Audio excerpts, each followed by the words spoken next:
Hey, bonjour à tous, ici c'est Serge Kakilembe du www.jctune.com et bienvenue sur mon canal YouTube éducatif et informatif, le Trading Wall Street TV. Et merci à vous pour être encore fidèle au rendez-vous une semaine de plus et d'être avec moi. Et ensemble, nous allons participer et nous allons donner place à notre crypto rapport hebdomadaire. Et aujourd'hui, une fois de plus, je tiens réellement encore une fois à vous remercier tous pour votre interaction, pour les commentaires, pour les messages, beaucoup de messages privés, pour l'intérêt que, comment dirais-je, que vous, les auditeurs, vous êtes en train de porter réellement à mon travail et à tout ce que je suis en train de faire ici au www.jctune.com et vous qui me suivez à travers le canal YouTube du Trading Wall Street TV, qui est un canal, je le rappelle, informatif et éducatif. Ok. Donc voilà, sans plus tarder, on va directement aller au contenu du programme de cette semaine. Et bien sûr, vous savez bien qu'on va commencer par des news. Il y a des news réellement très intéressantes que j'aurais aimé partager avec vous. Donc on va y aller tout de suite. Donc premièrement, on va regarder les gros titres de la semaine sur coindesk.com. Directement, juste après, on va aller à un article. On va prendre deux articles réellement en particulier qui, qui ont attiré mon attention réellement fortement cette semaine. Le premier, c'est un sujet de la Corée du Nord et du Bitcoin. Et le deuxième, on va directement aller voir UBS. Pourquoi? Parce que UBS va lancer sa propre monnaie, donc son propre coin en 2018, le USC. Donc c'est le United Settlement Coin, si je ne me trompe pas. Donc si je me trompe pas, si je me souviens bien exactement de quoi, bon, ça c'est pas grave, on va regarder ça tout de suite. Et si je me suis trompé, on va aller le corriger parce que là je vous le dis de mémoire, là il y a l'article sous mes yeux, vous le voyez là derrière moi. Mais on ira à tout ça directement après à la capture écran.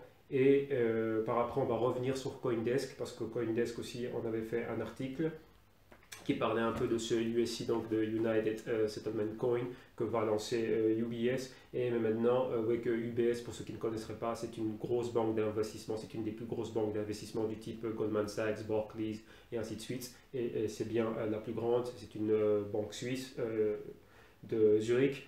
Et maintenant, qu'est-ce qui est en train de se passer maintenant? C'est que elle a lancé cette initiative blockchain et de commencer à opérer avec des crypto-monnaies, donc principalement le Bitcoin et toutes celles qui viennent derrière Bitcoin. Et maintenant, ce qui est en train de se passer, c'est quoi? C'est que maintenant, il y a d'autres grosses banques d'investissement qui se sont joints au mouvement, notamment Barclays, HSBC et bien d'autres. Donc là, on va regarder cet article juste après. Et bien sûr, après aussi, j'aurais aimé vous parler de ce que moi je fais moi personnellement. Vu qu'il y avait pas mal de personnes qui me demandaient exactement qu'est-ce que moi je pensais des différents exchanges, où est-ce qu'il fallait acheter ci, ça. Et moi je vous ai dit que personnellement, en termes de wallet, je n'ai qu'un wallet blockchain et un wallet avec Wirex, qui est une application qui me permet d'avoir des cartes. J'en avais parlé dans des vidéos que vous avez en archive.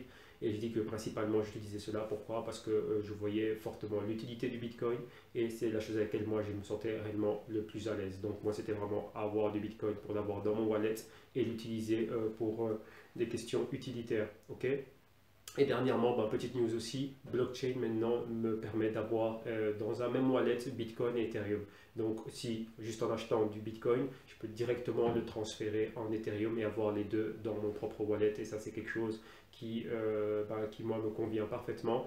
Et je le dis souvent et je le répète encore une fois que réellement, moi je recherche la crypto-monnaie par rapport à son utilité et par rapport aux fondamentaux qui sont derrière. Vous me direz que les fondamentaux, c'est quelque chose de très compliqué à pouvoir déterminer lorsqu'on a des crypto-monnaies qui ne sont réellement backées que par des algorithmes et par l'offre et la demande, mais l'offre et la demande sur base de quoi? Et vous avez vu que tout au cours de ces différentes, de toutes les précédentes vidéos et crypto-rapports que l'on a en archive, on a réellement pu déterminer et démontrer réellement que les crypto-monnaies, il faut vraiment voir l'utilité qui est derrière et réellement qui est derrière. Parce que c'est seulement les acteurs qui vont être derrière l'utilité de la crypto-monnaie qui va réellement définir l'offre et la demande, mais l'offre et la demande en termes de volume de mouvement. Donc qui c'est réellement qui fait bouger les prix comme ce que vous êtes en train de voir à l'écran. C'est un graphique du Bitcoin face au dollar américain en 15 minutes. Donc vraiment que qui sait qui fait vraiment tous ces gros mouvements. On a déterminé que c'était vraiment les grosses institutions et là on va y revenir un peu plus tard.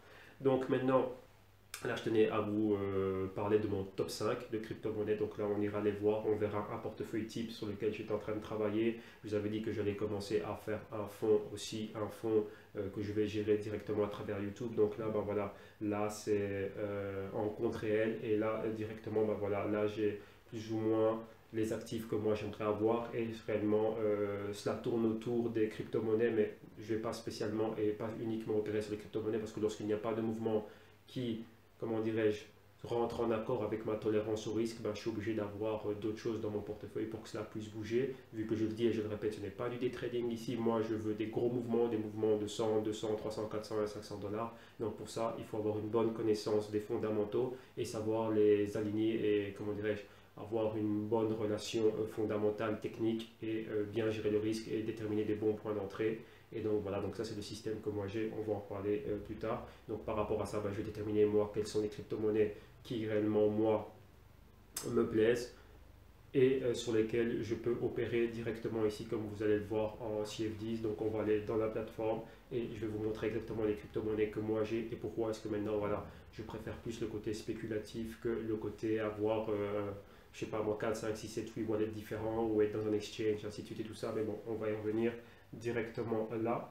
Et bien après, ben, comme d'habitude, vous le savez déjà, bon, on va continuer avec les fondamentaux des crypto-monnaies, on va dire plutôt fondamentaux, on va plutôt dire statistiques, ranking et ainsi de suite. Et on va voir la performance du Forex. Vous savez maintenant que les crypto-monnaies ben, font partie du marché des devises, du grand marché Forex, et principalement elles sont représentées par le Bitcoin. Donc on va voir les performances du Bitcoin en rapport, en relation, on va dire, avec les autres devises fiat mondiales. Et après, ben, bien sûr, on va aller à l'analyse technique, on va analyser le price action. Et pour ça, ben, on va analyser le Bitcoin dollar, le Bitcoin cash face au dollar. On va analyser l'ETF, donc le fonds Bitcoin, le GBTC. On va analyser l'Ethereum dollar. On va faire le Litecoin dollar. On va regarder le Ripple dollar, Dash dollar. Et voilà. Ok. Bah donc maintenant, bah, on y est. On va y aller tout de suite. Donc ne bougez pas, n'allez nulle part. Et on va directement à la capture écran. Et on va regarder tout ça. Et on va... pour ne pas perdre trop de temps, j'ai sélectionné réellement deux articles que je vous ai dit dans lesquels on va lire l'intitulé et on va lire, on va dire, un premier paragraphe, on va le commenter rapidement. Et dans les autres, en début, ce qu'on va regarder à CoinDesk, sur CoinDesk, on va réellement regarder juste les gros intitulés et commenter un peu ce qu'on voit. Et donc vous allez avoir les liens et donc le tout, je vous le laisse à votre propre discrétion. Moi, je vous ramène l'information, on le commente et ce sera à vous de prendre le bon et le mauvais et d'en faire ce que vous pensez utile. Ok, allez, sans plus attendre, on va directement à la capture écran. On se retrouve tout de suite, ne bougez pas. Ok, nous voilà de retour à la capture écran et donc ici on va aller analyser tout ce qu'on a dit qu'on allait faire en présentation et bien sûr on va regarder tout ce qui va se passer à partir de, on va dire, on va donner une semaine d'horizon, donc le 3 septembre, donc demain dimanche 3 septembre jusqu'au 11 septembre. Ok, allez, sans plus tarder, on y va. On va commencer déjà numéro 1 parce que je vous disais, on va aller à CoinDesk et on va brièvement faire le tour des gros titres. Donc, qu'est-ce qu'on voit numéro 1? Ici, on voit $5,000 Bitcoin price hits historic new milestone. Donc, on voit bien que qu'est-ce qui se passe? Le Bitcoin est en route vers les 5000 et a touché les 5000 et ensuite il y a eu ce qu'on appelle un pullback. Donc voilà, donc c'est un nouveau prix, un nouveau record pour le Bitcoin, les 5000. Et rappelez-vous que je pense qu'il y a 2 semaines, j'étais en train de comment dirais-je, vous parler de mes projections pour le Bitcoin. Je disais oui, le Bitcoin pourrait atteindre les 4000 d'ici le mois d'octobre. Vu les patrons que j'étais en train de voir, je dis voilà, il peut se passer ça, ça, ça, comme ça. Le Bitcoin peut monter, il va y avoir des corrections en cours de route, donc vraiment d'une manière très très conservatrice. Et vous avez vu que le Bitcoin, c'est, on va dire, voilà, il a anticipé ce que j'ai dit et il est allé de l'avant, il a atteint rapidement les 4000 et les 4000, boum, il a continué à monter encore bien plus vite vers les 5000. Mais bon, tout ça, On en parlera plus en détail lorsqu'on va regarder directement les graphiques parce qu'il y a quand même quelques fondamentaux derrière et il y a beaucoup de choses qu'il faut aussi savoir ce qui se passe. Il faut comprendre exactement voilà, l'offre et la demande et qu'est-ce qui se passe réellement avec le Bitcoin, pourquoi une telle montée. Mais on y reviendra lorsqu'on va analyser les graphiques et lorsqu'on va parler du price action. Donc maintenant, qu'est-ce qu'on a encore? Monopoly, resistance, mining, paper claims, Bitcoin, centralization, fears overblown. Donc là, c'est quoi? Donc Monopoly Resistant Mining. Donc là, on voit que ça a à voir avec l'activité minière du Bitcoin et Paper Claims, Bitcoin Centralization Fears Overblown. Donc là, on parle de tout ce qui est lorsqu'on a l'activité du mining et on a tout ce qui est le Paper Claims. Donc Paper Claims, ce serait quoi? C'est d'avoir des ledgers, donc à dire une part de vos Bitcoins enlevés du système et gardés sur des Paper Wallets.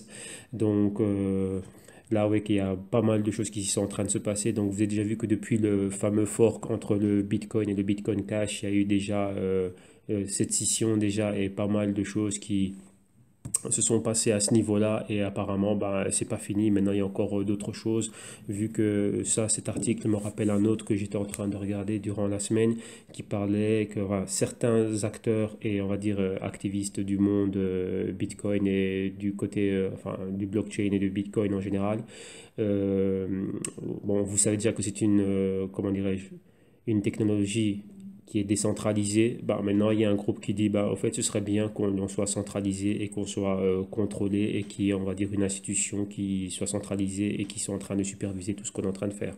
Alors qu'à la base, ce n'était pas le cas. Donc là, maintenant, ouais, il commence à se passer pas mal de choses. Mais bon, cet article-là, voilà, donc il faut vraiment rentrer bien plus dedans. Et là, comme vous voyez, là, on est en train de faire du live. Ce n'est pas l'article que j'avais préparé. Donc voilà, je n'ai pas envie d'être là, de vous faire perdre votre temps et d'être vague dans ce qu'on analyse. Donc on va continuer à regarder les gros titres. Et qu'est-ce qu'on a ici? Central Bank, Backed Group, Plans, Blockchain, Platform Launch in India. Ah ben oui, que maintenant en Inde, on est en train de parler d'une banque centrale qui opérerait sur une plateforme blockchain et qui réellement, ouais, donc là maintenant c'est quoi? C'est ce que j'étais en train de parler, c'est ce que je vous dis souvent, l'utilité du blockchain, avoir une banque centrale qui va être derrière et qui va elle-même émettre sa propre crypto-monnaie et pour être utilisée en Inde. Donc là, vous voyez que là c'est en train de se passer, c'est cet article ici du milieu. Maintenant, ici, qu'est-ce qu'on a?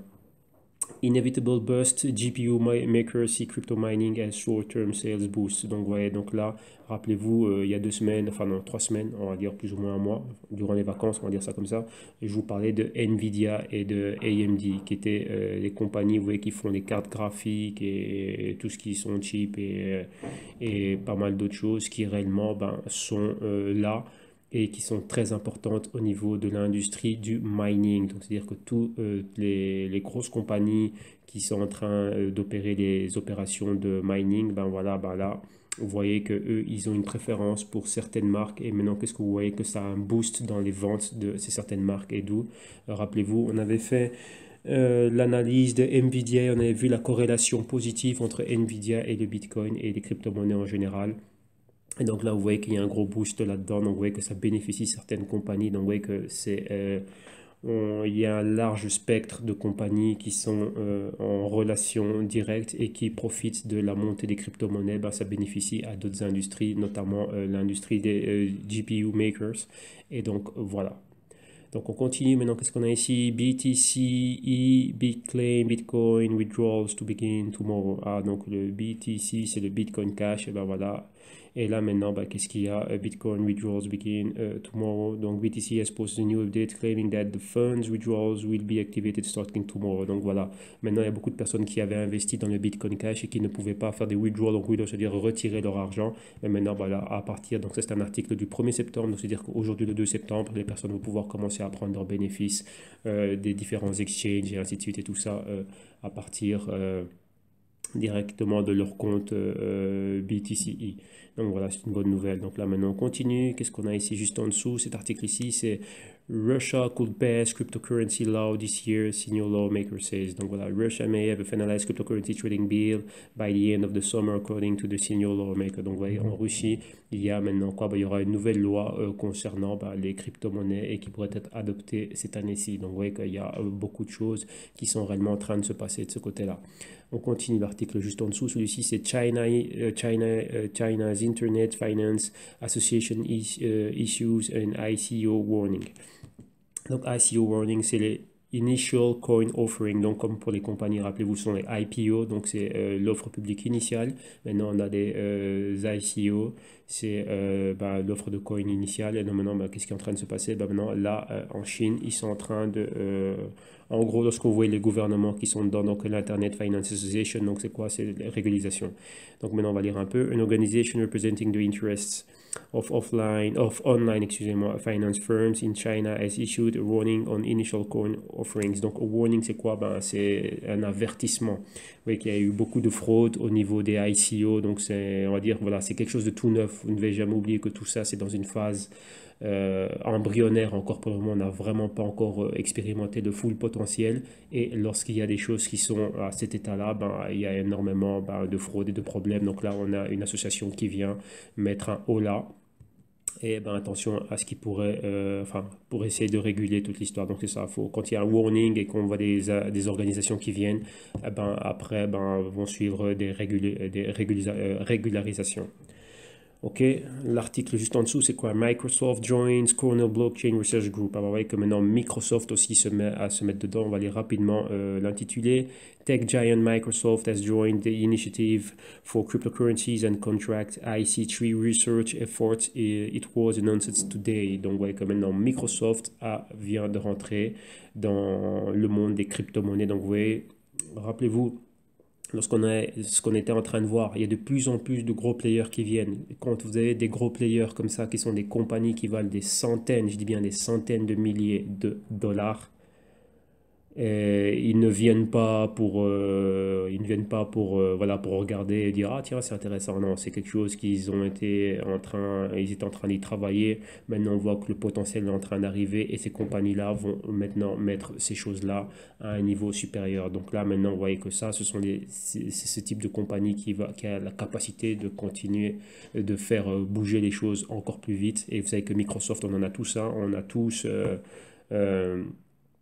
tous eu un PC sous Microsoft Windows et tous ces trucs-là. Donc imaginez-vous, voyez les possibilités que ça nous donne dans le futur. Donc il y a vraiment, c'est quelque chose de géant.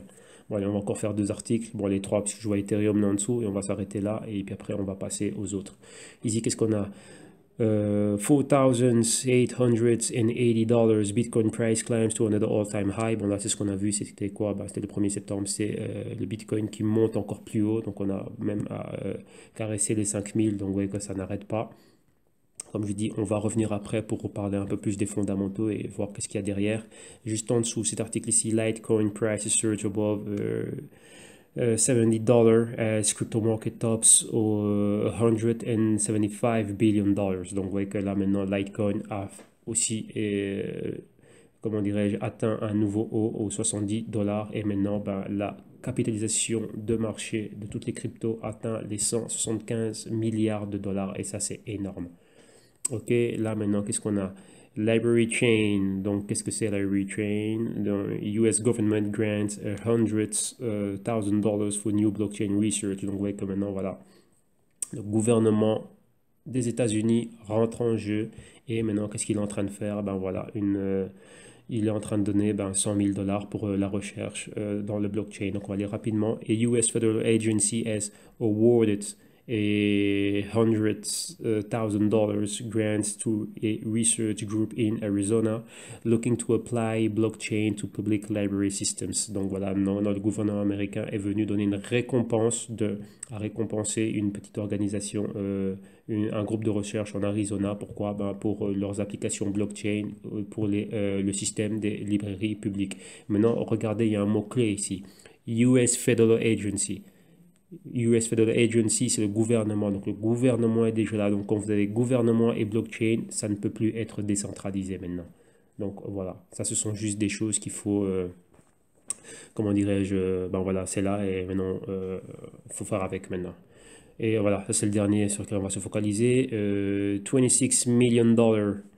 Ethereum Microfinance Startup Everex closes ICO. Ah ben vous voyez qu'on a une ICO d'une compagnie qui s'appelle Everex. On va voir rapidement. An Ethereum-based microfinance startup has become the latest to close a successful ICO, raising a 26 million dollars in Ether and Bitcoin in its token sale. Donc vous voyez qu'il y a une compagnie qui s'appelle Everex, qui était une startup qui a finalisé son procès avec succès son process de ICO, donc de Initial Coin Offering, et a réellement amassé, donc a réussi à faire une levée de fonds de 26 millions de dollars et en Ether, en Ethereum et en Bitcoin.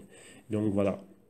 Donc vous voyez que là, ça continue et de plus en plus, vous allez continuer à entendre parler des ICOs et tout ça. Donc vous voyez que là, vraiment, bah, c'est vraiment la direction qu'on est en train de prendre. Alors là, maintenant, on a fini avec les top news sur coindesk.com. Ne vous inquiétez pas, vous allez avoir les liens de cette page dans la description de la vidéo. Et maintenant, on va réellement aux articles qui, moi, je voulais réellement vous présenter.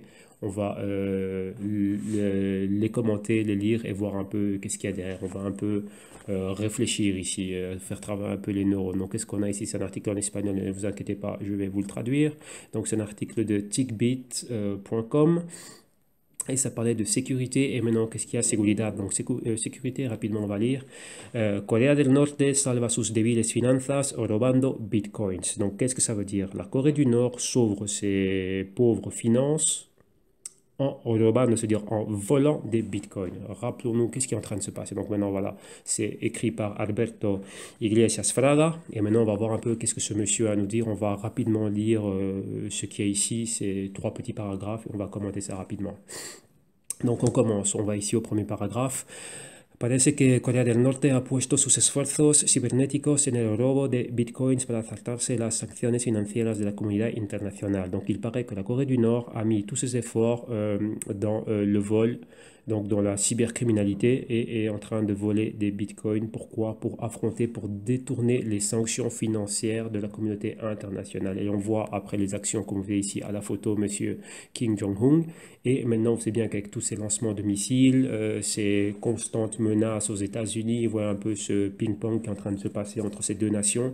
Et vous ne devez jamais oublier que la Corée du Nord est un partenaire stratégique, je dis bien stratégique et très important pour la Chine, car la Chine, on va dire, importe constamment venant de la Corée du Nord, son charbon. Et tout pays industrialisé pollue, et qui dit pollution, ben dit voilà, j'ai besoin de beaucoup d'énergie pour faire fonctionner mes industries, et c'est là où la Corée du Nord elle intervient. Pourquoi? Parce que c'est là que la Corée du Nord est en train d'exporter son charbon à la Chine, et la Chine étant une grosse puissance économique, étant dit cependant la numéro 1. Déjà d'un point de vue fondamental, mais bon, les rankings c'est encore autre chose, mais la Chine est réellement numéro 1 parce que c'est elle réellement qui fait la pluie et le beau jour à travers le monde. C'est le plus gros exportateur de biens du monde. Et là maintenant, vous voyez que qui dit exportateur de biens doit importer énormément de matières premières pour faire fonctionner toutes ces industries qu'il y a, et la Corée du Nord est là.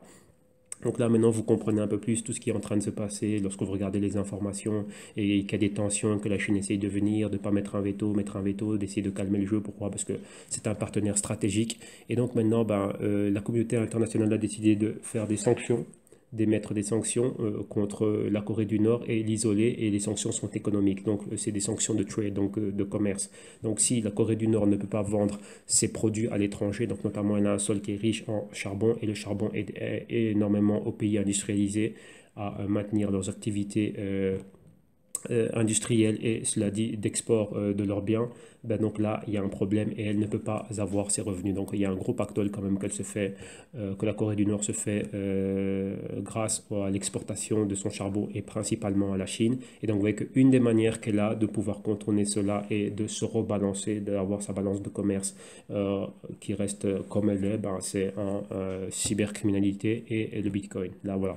Là, c'est l'article de M. Alberto Iglesias Fraga. Donc maintenant, je vous invite à chacun d'entre vous, à votre propre discrétion, d'aller faire de plus en plus investigations et voilà, d'amener de la lumière là-dessus. Donc moi, je vous amène l'information et voilà ce qu'il y a. Ok, donc maintenant, on va lire Juste ce petit paragraphe-là et après on passe au suivant. La escalada de terror que se está viviendo en Corea del Norte y toda la región asiática a costa de los lanzamientos de misiles sobre Japón y pruebas nucleares promovidas por Kim Jong-un.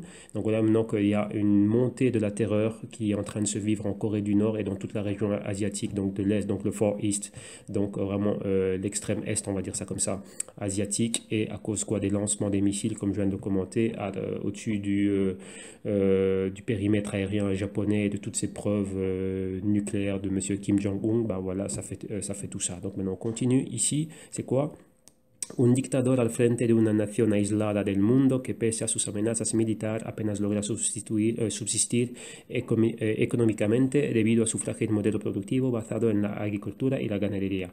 Donc voilà que c'est un dictateur qui est à la tête d'une nation isolée du monde et à cause de ses menaces militaires, bon, c'est ça qui l'isole, et elle peine réellement à survivre économiquement dû à son fragile, à son modèle économique fragile ben, on va dire que son économie ben, elle se repose sur quoi? L'agriculture et la ganadería. Ben, la ganadería c'est quoi? C'est l'élevage bovin. Le Ghana en espagnol, c'est tout ce qui est élevage bovin. Et bien sûr, vous savez qu'il exporte du charbon vers la Chine. Et vous voyez ici, il en parle un peu plus bas. Donc voilà, on va rapidement lire ça. Donc ici, maintenant, quizás por ello, y con el fin de mantener las cuentas de su particular régimen dictatorial, Corea del Norte está dando una vuelta a la contabilidad creativa para saltarse las sanciones internacionales de la ONU a las exportaciones. La última, este mismo mes, contra las ventas de carbón a China, valorada en 1.000 millones de dólares en pérdidas. Donc maintenant, qu'est-ce que ça veut dire ici? Donc, c'est-à-dire quoi? Donc maintenant, bah, à cause de cela, réellement, bah, elle essaye de maintenir, comment dirais-je, là c'est l'opinion de l'auteur, c'est pas spécialement celle que moi je partage, je ne rentre pas dans des conflits politiques ici, ici on est dans l'informatif, donc on dit que bon, pour lui, ben voilà, qu'à cause de ça et de ce pauvre modèle économique, donc agriculture et élevage bovin, ben voilà, il faut maintenir le dictateur au pouvoir et la Corée du Nord est en train d'essayer de trouver des trucs pour contourner les sanctions et à avoir ce qu'on appelle de la comptabilité, faire de la comptabilité créative pour pouvoir réellement ben, voilà, passer outre les sanctions de l'ONU et réellement sanctions de l'ONU concernant ses exportations.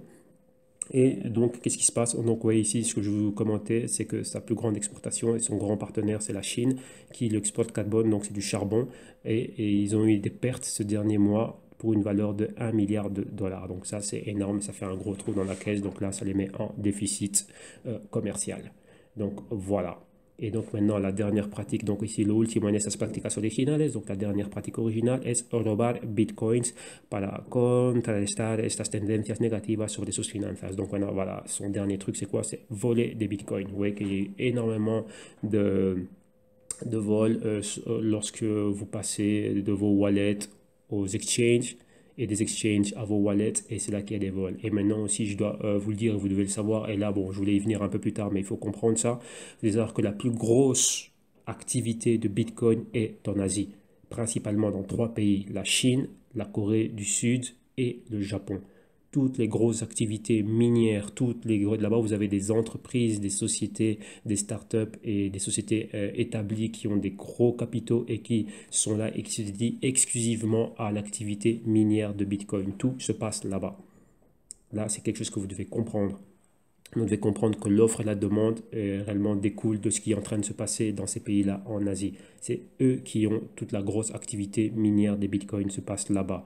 Pourquoi? Parce que vous devez comprendre que là-bas, il y a des contrôles de capitaux. Ils ne peuvent pas exporter, on va dire, faire sortir leurs capitaux tranquillement comme nous, ici en Europe, dans l'espace Schengen. Donc, pour les personnes là-bas, ils utilisent le bitcoin pour faire ce qu'on appelle de l'arbitrage. Donc, ils rentrent dans le bitcoin, après ils vont ressortir le bitcoin dans un autre côté, on va dire dans un autre pays, peut-être dans leur monnaie ou dans une autre monnaie et profiter de cette montée. Donc, lorsque vous voyez le Bitcoin qui est en train de monter à ces niveaux-là, donc là, c'est beaucoup plus au niveau fondamental, beaucoup plus de recherche bien plus approfondie. Vous devez comprendre que qu'est-ce que l'article nous dit? Qu'il y a des tensions en Asie Et comme on l'a dit plus haut dans les, comment dirais-je, dans le paragraphe plus haut, dû aux tensions que vous avez là-bas en Asie, ben, toute personne, qu'est-ce qu'elle essaye de faire? Ben, protéger ses biens. Et là-bas, vous voyez que si ce sont les pays qui sont forts en exportation, donc il y a des grosses industries, il y a des gros industriels et des personnes qui ont des gros moyens, et pour protéger, comment dirais-je, leurs moyens, ils rentrent en Bitcoin, et c'est comme ça qu'ils peuvent, comment dirais-je, sortir des gros capitaux hors du pays, et les, comment dirais-je, et après les retransformer en devise fiat de l'autre côté. Donc vous voyez, c'est ça. Et c'est ça qui fait la montée du Bitcoin. C'est pas que le Bitcoin devient populaire, qu'il a une grosse utilité, pas pour nous ici, on va dire dans l'hémisphère ouest, mais pour toutes ces personnes qui sont là en Est et principalement en Asie, Japon, Corée du Sud, et Chine, ce sont eux qui font réellement les gros mouvements du Bitcoin. Et ça, vous devez le savoir. Et ça, c'est ça les fondamentaux qu'il y a derrière. Parce que eux, ils en ont une utilité. Et maintenant, on a les risques géopolitiques et géostratégiques aussi. Et c'est ce qui fait réellement que les personnes viennent mettre de l'argent et ils mettent des gros paquets d'argent. Et là, maintenant, vous comprenez les mouvements de 4000 à 5000. Et au plus il y aura de tension ici, au plus ça va monter. Les investisseurs de notre côté, nous de l'hémisphère ouest, qu'est-ce qu'ils font une fois qu'il y a des risques? Ils sortent de la rente variable et ils vont vers la rente fixe, c'est-à-dire les obligations et dettes d'État souveraines, et directement d'un autre côté, ils se mettent en or physique, pas hors papier, or physique. Et donc là, voilà, là pourquoi? C'est pour préserver leur patrimoine, et c'est ça. Et là, vous voyez que de l'autre côté, ils sont aussi en or physique et aussi principalement dans les crypto-monnaies. Donc là, maintenant, on va dire que les crypto-monnaies de ce côté-là et principalement le Bitcoin a, comment dirais-je, eh ben, ce qu'on appelle safe haven, donc c'est-à-dire actif, actif sûr, actif sauvetage, voilà, donc voilà comment, je sais pas trop comment le traduire, bon voilà, là, ça viendra, donc voilà, donc actif refuge, voilà. C'est une valeur refuge à ce moment-là. Donc là, c'est ça qui explique la montée du Bitcoin. Donc vous devez comprendre réellement ce qui est en train de se passer. Donc au plus, en résumé, pour en finir avec cet article, au plus il y aura de tensions là-bas, au plus vous allez voir les prix du Bitcoin continuer à monter parce que les personnes, principalement la population chinoise, sud-coréenne et japonaise, va continuer à se mettre dans le Bitcoin. OK?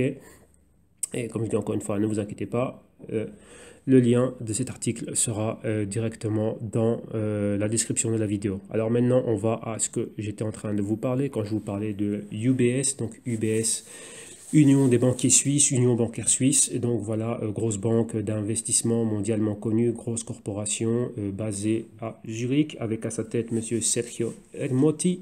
Et donc voilà, on continue. Et maintenant, qu'est-ce qu'on a? Maintenant, UBS est dans le blockchain. UBS va avoir sa propre monnaie, son propre cash. Et maintenant, UBS se met dedans. Donc ici, qu'est-ce qu'on va faire? On va lire réellement ce que UBS est en train de penser et ce qu'il est en train de dire. Et là, qu'est-ce qu'on a? On a Building the Trust Engine et UBS Group Technology White Paper. Donc ils ont aussi publié leur white paper. Comme vous avez le white paper de M. Satoshi Nakamoto, bah, UBS aussi a le sien. Et vous avez le lien ici directement. Vous pouvez le télécharger ici. Donc, vous allez avoir le lien vers cette page et vous pourrez le télécharger et lire le white paper à votre propre discrétion et lors de votre temps libre, lorsque vous allez avoir le temps de vous concentrer là-dessus. Et ici, vous avez même une magnifique vidéo de présentation. Mais nous, on va se focaliser, on va lire rapidement ce qu'ils ont. Donc, Introduction. How the blockchain could transform finance and the world. Donc, introduction, pourquoi, enfin, comment le blockchain peut transformer le monde de la finance et peut transformer la finance et le monde. Donc maintenant, the history of technology, donc l'histoire de la technologie. Like history in general, donc comme l'histoire en général, is full of ironies. L'histoire est pleine d'ironie.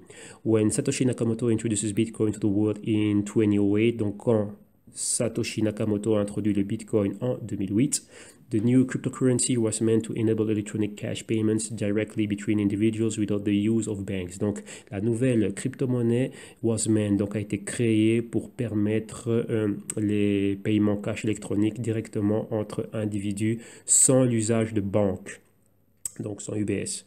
Donc maintenant, on continue. 8 years later and the blockchain, et 8 ans plus tard, et le blockchain, the groundbreaking technology Nakamoto invented to power Bitcoin, la technologie révolutionnaire que M. Nakamoto a inventée pour, on va dire, pour, comment dirais-je, pour soutenir et pour permettre le Bitcoin, is being championed by banks as a way to radically improve the financial system. Maintenant, et donc on dit champion, est utilisé et maximisé réellement, c'est ça qu'ils veulent dire, par les banques comme une façon radicale d'améliorer. Donc, to improve, donc c'est permettre aux banques et au système financier de passer au niveau supérieur. Instead of making them superfluous, donc au lieu de les rendre superflus, the blockchain may very well make banks better at what they do. Donc, le blockchain va très probablement et très sûrement, ils le savent, ils sont confiants et confiants, permettre aux banques d'être meilleures dans ce qu'elles font. Donc, les banques vont être plus forte grâce au blockchain et ça vient de la part de la banque d'investissement number one. Donc banque d'investissement investment bank, ça veut dire banque d'affaires tout simplement. Donc voilà, donc là il y a pas mal de choses et ici maintenant on va terminer ici en lisant ça.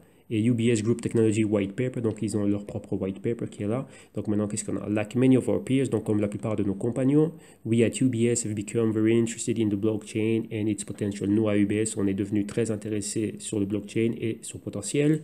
In March 2015, donc en mars 2015, we launched the Crypto 2.0 Pathfinder program, and for the past 18 months, we have been studying blockchain intensely and donc en 2015, en mars 2015, ils ont lancé le Crypto 2.0, Pathfinder, donc Path, c'est-à-dire le chemin, Finder, donc trouver le chemin, donc un programme qui leur permet de trouver, on va dire, un chemin pour aller plus loin dans la crypto, donc c'est comme ça qu'ils ont appelé leur programme. Et for the past 18 months, donc dans les derniers 18 mois, we have been studying, donc ils ont étudié profondément et très intensément le blockchain et en collaboration avec d'autres in the banking and the fintech industry, donc en collaboration avec d'autres banques, avec d'autres collaborateurs banquiers et dans la fintech, l'industrie fintech. Alors, qu'est-ce qu'ils ont? Qu'est-ce qu'ils disent? Have begun experimenting with its possibilities. Donc, ils ont commencé à expérimenter les possibilités.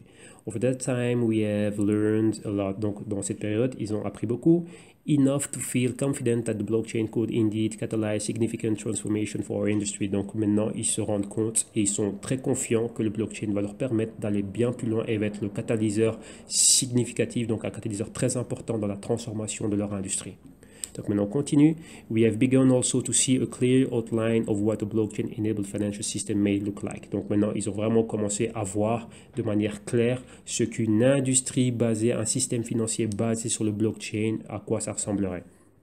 Et maintenant this white paper is an attempt to share that picture in a non-technical and hopefully vivid way with our clients and the general public. Donc maintenant quoi? Ce white paper, donc ce papier blanc, est une tentative de partager l'image qui se font du blockchain et du développement de l'industrie financière et d'une manière non technique, donc c'est-à-dire c'est facile à comprendre pour tout le monde et in a vivid way, donc facile à comprendre, facile à lire pour tous et bien sûr pour tout client et le public en général. Donc voilà, en lisant ça, vous allez pouvoir le comprendre. Donc voilà. Donc là, maintenant, UBS rentre dans le jeu. Donc vous voyez qu'au fur et à mesure, on commence à avancer. Et vous voyez que les cryptos commencent à faire ce boom. On voit du prix. On voit petit à petit les gros players, comme je les appelle, qui sont en train de sortir les uns après les autres. Rappelez-vous, on a vu les Rothschild avec leur Rothschild Investment Corporation qui a commencé à investir dans le GBTC. Regardez, ils sont rentrés à un bon moment. Donc imaginez-vous déjà ce qu'ils ont déjà fait comme gain. Et Dieu seul sait combien ils ont de Bitcoin. Et maintenant, tout ça. Alors maintenant, on commence à voir un tel. On voit les gouvernements à gauche, à droite. On voit l'Inde, on voit la Russie. M. Poutine, très favorable à l'incorporation du rouble dans le blockchain via l'Ethereum, et ainsi de suite. Rappelez-vous, la semaine passée, je vous ai parlé du AC Chain en Chine avec le FMI, le SDR et tout ça. Donc les Special Drawing Rights, et ainsi de suite, qui commencent à rentrer dedans, qui sont très favorables et qui appuient fortement le Bitcoin et l'Ethereum. Donc maintenant, vous voyez maintenant UBS qui rentre dedans. Donc là, on continue. Et qu'est-ce que l'on a ici? Ici, vous voyez quoi? Donc, c'est un article du 30 août, donc il y a 2-3 jours simplement. Et qu'est-ce qu'on voit ici? Barclays, HSBC, Joint Settlement Coined as Bank Blockchain Test enters the new phase. Donc, voilà, Barclays et HSBC sont des grosses banques d'investissement, donc des banques d'affaires. Ils rentrent dans le settlement. Donc, ils ont joint le Settlement Coin, donc c'est le USC. Donc, bon, ils vont appeler ça le SC, donc le Settlement Coin. Et donc settlement c'est quoi? C'est coin, donc la pièce des règlements, donc le coin des règlements, et normalement bon, c'est Universal Settlement Coin, donc le USC. Bon, voilà, ici on appelle ça tout simplement le SC. Donc voilà, ah non, Utility, excuse-moi, pas Universal, Utility, parce qu'ici on a le nom. Donc on va lire rapidement ce qu'on a là. Et donc là c'est dans la partie news, banque centrale, technologie, distributed ledger technology.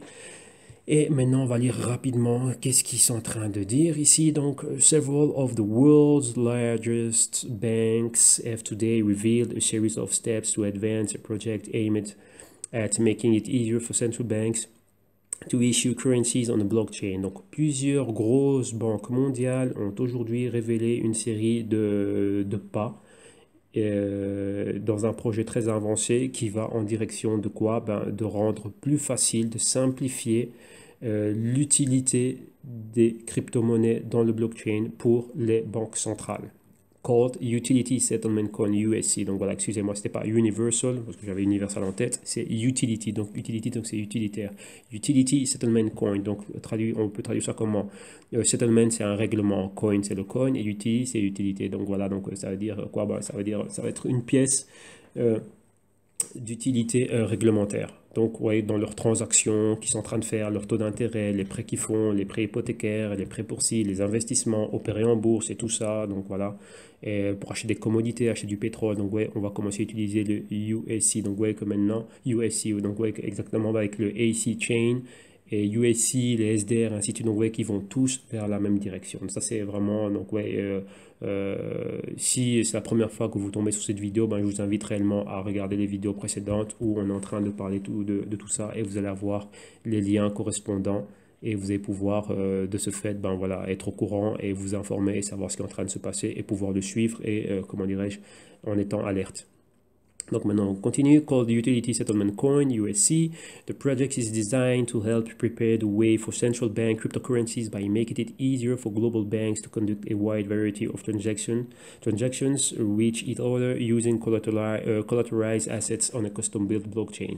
Donc appelé Utility Settlement Coin, donc USC, donc ce projet a été a été développé pour aider à préparer un chemin pour les banques centrales, donc for central bank cryptocurrencies, donc pour les crypto-monnaies des banques centrales, by making, en faisant, it easier, donc en simplifiant, donc en faisant, donc en simplifiant, for make it easier for global banks to conduct, donc en simplifiant la tâche aux banques internationales afin de conduire un large spectre très varié de transactions. Donc tout le spectre de transactions qu'ils sont en train de faire. Donc vous voyez tout ce qu'on vient d'énumérer.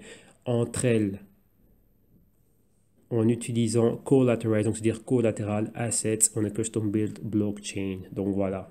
Donc ils vont pouvoir réduire le risque, réduire le temps, réduire les coûts, la transparence, la vérification des données, l'authentification. Bah, moi j'ai envie de t'acheter du pétrole et toi est-ce que tu as du dollar, tu me payes comment, tu me payes en or, bah, tout ça va pouvoir être, comment dirais-je, vérifié rapidement dans un custom built blockchain. Custom, c'est-à-dire qu'ils vont le customiser, c'est-à-dire qu'ils vont le personnaliser.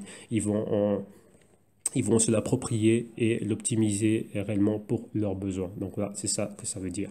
Donc maintenant, on va terminer avec ces deux paragraphes. Work on the next phase of the project. Donc, ils sont en train de travailler dans la prochaine phase du projet. The last before a live implementation. Donc, le dernier. Donc, voilà, ils sont vraiment très proches. Ils sont vraiment au dernier niveau. Donc, ils sont au niveau 9 sur 10, on va dire ça comme ça.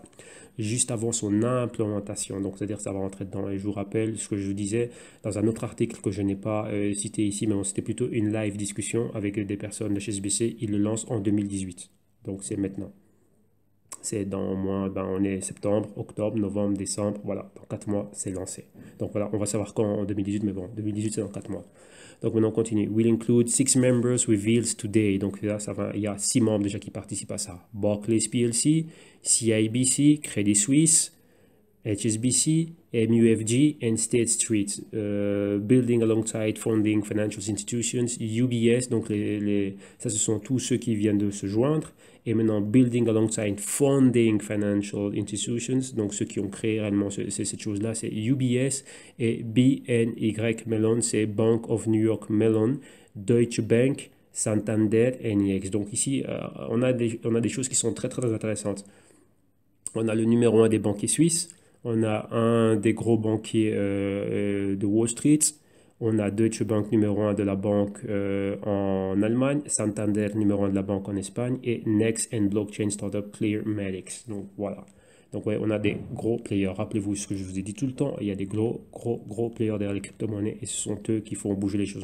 Au plus on avance, au plus tout ce que l'on a vu dernièrement est en train de se confirmer et vous l'avez là noir sur blanc. Et donc voilà, donc on continue. While USC, donc utility, rappelez-vous, pas universal, donc je corrige mon erreur, c'est utility et non universal. While USC will be limited in scope to start, donc ça va être limité, donc ces coins vont être limités dès le début. Either Jeffrey, et donc monsieur Jeffrey, UBS Director of Strategic Investment and FinTech Innovation. Donc c'est un directeur de la section stratégie d'investissement et FinTech et innovation FinTech. Explain the potential impact the project could one day have, telling Coindesk. Donc il explique exactement le potentiel que ce projet pourra avoir et il explique ça à Coindesk. C'est une interview qui était donnée,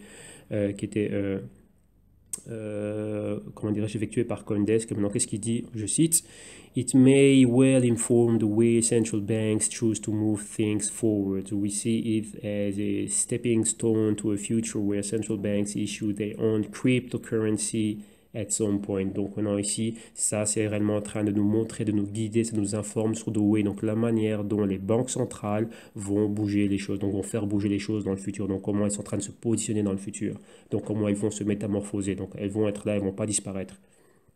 Donc we see it, donc on le voit comme a stepping stone, donc voilà, c'est la pierre angulaire, donc on est en train de poser des bases solides vers un futur où les banques centrales vont faire quoi? Elles vont issue, donc ça veut dire qu'elles vont mettre en circulation leur propre crypto-monnaie at some point, à un certain point. Et ce monsieur sait très bien qu'ils vont le faire à un certain point et ils vont passer par les banques centrales et les banques d'investissement, parce que les banques centrales font partie du réseau des banques centrales.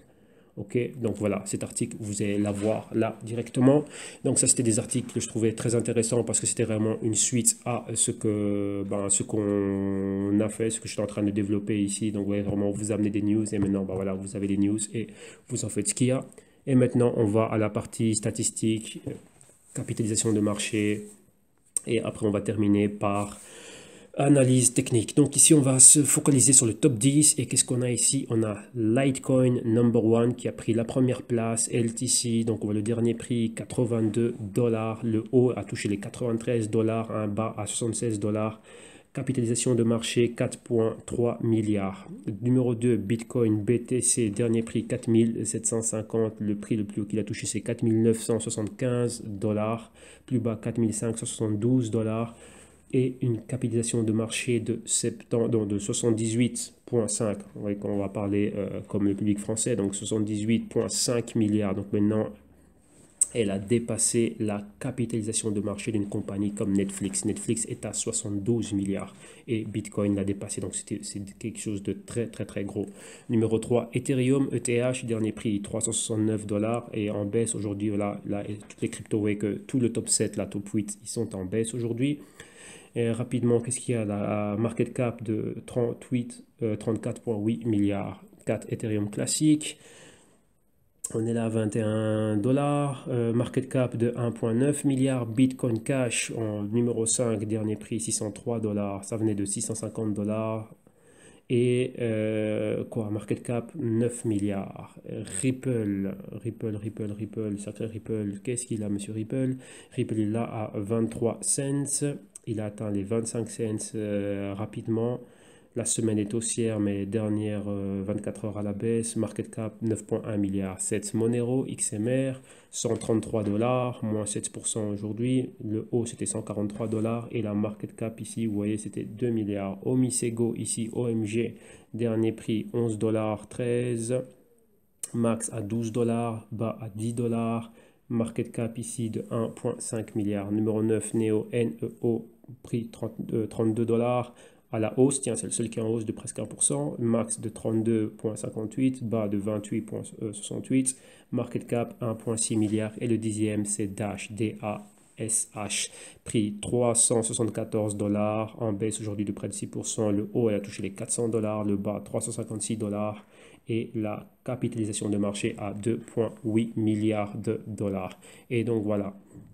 Et maintenant, on va aller directement à la performance des devises. Et qu'est-ce que l'on voit? On va directement s'intéresser que toutes les devises étaient dans le rouge et qu'il n'y a pas de mouvement, des mouvements journaliers de 0,2, 0,5. Aucune devise n'a atteint le pourcent. Bitcoin a eu une baisse aujourd'hui de moins 2%, a perdu 138 dollars. Et là, oui, sa performance hebdomadaire est de 9,8%, performance mensuelle de 76%. Vous voyez exactement qu'aucune devise n'a fait quelque chose. Toutes les devises étaient vraiment dans le rouge. Et sa performance annuelle de 736%, aucune devise n'a eu ça. La seule devise, quoi, c'est la paire dollar-yen, la paire ici dollar australien, dollar, et la paire euro-dollar. Et voilà, rien du tout. Et vu que le Bitcoin maintenant, vous voyez ici clairement il fait partie du Forex, si le Bitcoin monte, le dollar doit descendre, et ben voilà, c'est ce qu'on est en train de voir, Bitcoin à la hausse et le dollar du Dixie ici à la baisse. Je rappelle que le Dixie, le DXY, c'est le dollar face à 6 monnaies qui sont principalement, je vais vous dire de mémoire sans faire de bêtises, c'est l'euro, le yen, le pound, dollar australien, le franc suisse, dollar canadien et la couronne de Norvège. Là, j'en ai cité 7, mais je pense qu'il y en a un qui n'est pas dans la liste. Okay, donc, ça, c'est comme ça que est pondéré et mesuré le Dixie. Ok, donc voilà. Et maintenant, ben, rappelez-vous ce que je vous disais, et avant qu'on aille comment dirais-je, qu'on aille directement à ce qu'est l'analyse technique, je vais un peu vous reparler de ce que moi je faisais. On va parler un peu rapidement de mon portefeuille et de ce que moi je suis en train de voir, de ce que moi je fais, ainsi de suite. Donc là, je vais rapidement vous parler de quoi? Bah, je vais rapidement vous parler, attendez, celui-là ici, il ne capte rien. Donc je vais aller à mes favoris, ça ici on va le bouger. Voilà, donc là c'est markets.com, c'est le nom commercial de la compagnie SafeCape Investment.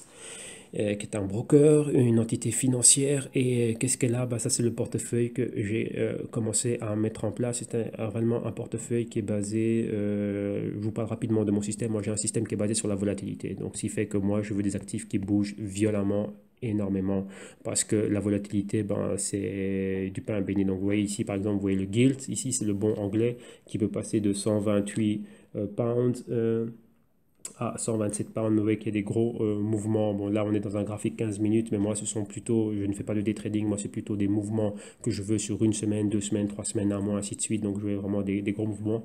Donc, c'est ce type d'actifs que je veux, des actifs qui sont super, super volatiles. Et là, c'est un portefeuille qui est basé principalement sur la dette d'État, sur des devises, vous voyez, comme des paires dollars, yuan chinois, mais ce sont des devises que je regarde d'un point de vue global macroéconomique. Donc là, en pays exportateur, pays importateur. Donc c'est ça qui me permet réellement de savoir dans quelle direction est-ce que je dois aller. Donc je n'opère pas sur base graphique, mais sur base fondamentale. Et donc voilà. Et ainsi de suite, quand on parle de devises et de monnaie, ben, chaque pays a un bien, comme vous avez bien vu, ben, la Corée du Nord a du charbon qu'elle vend à la Chine, donc vous voyez qu'elle a une ressource qu'elle est en train de bouger, donc c'est pour ça que par après vous allez voir qu'il y a pas mal de commodités et qui ont aussi à voir avec la macroéconomie mondiale.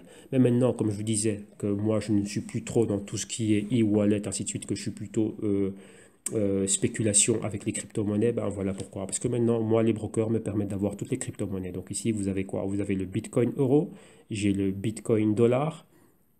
Donc là, après, j'ai pas mal d'autres choses. Mais bon, là, ça, c'est pas intéressant. Ça s'intéresse aux crypto-monnaies. J'ai l'Ethereum dollar ici directement dans mon portefeuille, comme vous pouvez le voir.